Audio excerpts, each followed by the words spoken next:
Узган җомгада Зәй бала тудыру йортыннан агымдагы елның 100нче баласын чыгардылар. Тасыр юбилей елында Анастасия һәм Александр Коноваловлар гаиләсендә 3нче бала көтеп алынган малай туды.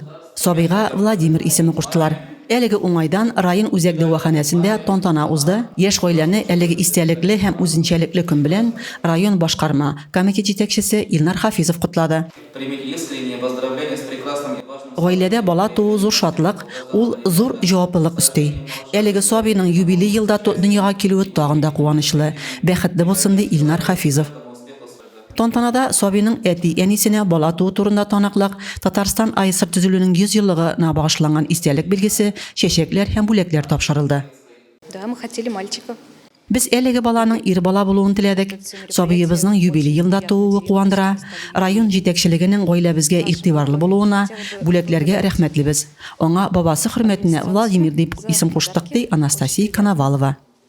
Гаилә адресына бала тудыру йорты коллективы һәм җыелган кунаклар исеменнән җылы сүзләр һәм теләкләр яңгырады. Сабыйның буе 56 см, авырлыгы 4 кг 930 грамм. Бәхеткә тусыннар сабыйлар. Резина Кашапова, Денис Ипатов, Татарстан хәбәрләре. Дедушки.